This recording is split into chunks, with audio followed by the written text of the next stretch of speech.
मैं मधु गोयल, हिंदी मिस्ट्रेस, सरकारी senior secondary smart school संस्था अमृतसर से। आज मैं कक्षा 9 के कबीर दोहावली के दोहों का अर्थ समझाऊंगी, जिसमें पहला दोहा है, साच बराबर तप नहीं, झूठ बराबर पाप, जाके हृदय साच है, ताके हृदय आप। इसमें कबीर जी कहते हैं कि सच बोलने के समान कोई तपस्या नहीं है और झूठ बोलने के समान कोई भी पाप नहीं है। और जिस मनुष्य के अंदर सच्चाई का वास है, अर्थात वो हमेशा सच का साथ देता है, उसके हृदय में प्रभु का वास होता है, उसके हृदय में ही प्रभु वास करते हैं। आगे है, साधु भूखा भाव का, धन का भूखा नाही, जो धन का भूखा फिरे, सो तो साधु नाही। इसमें कबीर जी कहते हैं कि जो सच्चा साधु होता है वो हमेशा भाव का भूखा होता है, अर्थात भावनाओं का भूखा होता है, श्रद्धा का भूखा होता है। उसे किसी भी प्रकार का कोई धन का लालच नहीं होता। और जिस साधु को धन का लालच होता है वो कभी भी साधु हो ही नहीं सकता, वो सच्चा साधु नहीं है।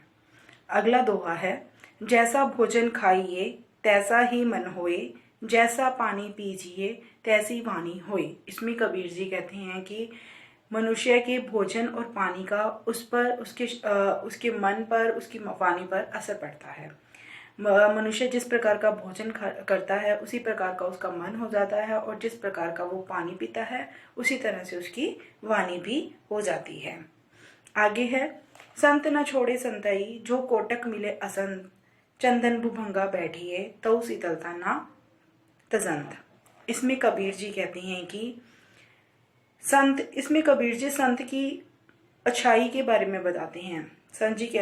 कबीर जी कहते हैं कि संत कभी भी अपनी संताई अर्थात अपने अच्छे गुणों को त्यागता नहीं है, अपने अच्छे गुणों का त्याग नहीं करता, चाहे लाख उसे बुरे व्यक्ति मिलते रहें। चंदन भुभंगा बैठी है, तऊ शीतलता ना तजन।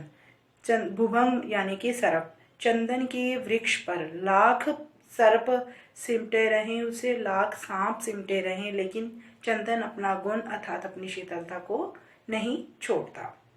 आगे दोहा है, पोथी पढ़ी पढ़ी जुग मुवा, पंडित हुआ ना कोई, ढाई आखर प्रेम का, पढ़े सो पंडित होए। कबीर जी कहते हैं कि इस दुनिया में बहुत सारे ऐसे व्यक्ति आए हैं जिन्होंने बहुत सारे ग्रंथ, बहुत सारी किताबें पढ़ी हैं, लेकिन उन किताबों के पढ़ने से कोई भी सच्चा विद्वान या पंडित नहीं बन पाया है। जिस मनुष्य ने ढाई अक्षर प्रेम का, पढ़े सो पंडित होए, जिस मनुष्य ने उस प्रभु के नाम के ढाई अक्षर प्रेम के पढ़ लिए हैं, वही सच्चा पंडित अर्थात विद्वान हुआ है। आगे है, बुरा जो देखन मैं चला, बुरा ना मिला कोई, जो दिल को जा आपना, मुझसे बुरा ना कोई। कबीर जी कहते हैं कि जब मैंने बुराई को संसार में ढूंढना चाहा, बुरे व्यक्ति को संसार में ढूंढना चाहा, तो मुझे बुरा व्यक्ति कोई अन्य नहीं मिला। जब मैंने अपने ही मन को टटोला, अपने ही अंदर झांक के देखा, पाया कि मुझसे बुरा इस संसार में कोई भी व्यक्ति नहीं है। आगे है, धीरे धीरे रे मना, धीरे धीरे सब कुछ होए, माली सिंचे सो घड़ा, ऋतु आए फल होए। इसमें कबीर जी, इस दोहे में कबीर जी मनुष्य को धीरज रखने के लिए कहते हैं, धीरे धीरे रे मना, वो मन को समझाते हुए कहते हैं कि हमें हमेशा धैर्य रखना चाहिए, धैर्य रखने से सब काम सफल होते हैं। जिस प्रकार से माली एक वृक्ष को, एक पौधे को चाहे लाख 100 घड़े पानी से सींचता है, लेकिन उस पर तभी फल होते हैं जब उसकी ऋतु आती है, अर्थात जिस ऋतु में जिस फल ने आना है उसी ऋतु में वो फल आता है, चाहे लाख उसको माली जो है 100 घड़े पानी से सींचता रहे। जाति न पूछो साधु की, पूछ लीजिए ज्ञान, मोल करो तलवार का, पड़ा रहन दो म्यान। इसमें कबीर जी कहते हैं कि हमें संत के हमेशा ज्ञान को देखना चाहिए। जाति ना पूछो साधु की, हमें कभी भी साधु की जाति नहीं पूछनी चाहिए, हमेशा उसका ज्ञान पूछना चाहिए कि उसे किस प्रकार का ज्ञान है। मोल करो तलवार का, पड़ा रहन दो म्यान।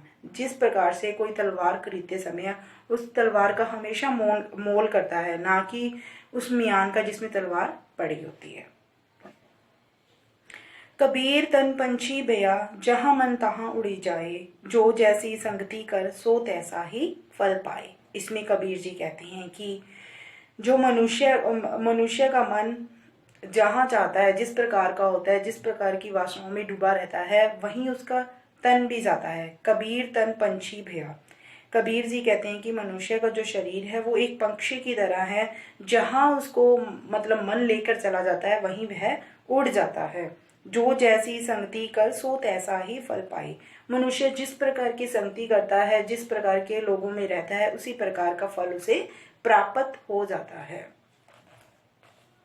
आगे है, अति का भला ना बोलना, अति की भली ना चुप, अति का भला ना बरसना, अति की भली ना धूप।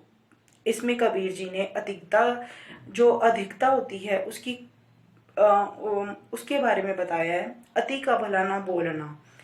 कबीर जी कहते हैं कि ना तो ज्यादा बोलना ठीक है और ना ही ज्यादा चुप रहना ठीक है। ज्यादा बोलना भी हानिकारक है और ज्यादा चुप रहना भी हानिकारक है।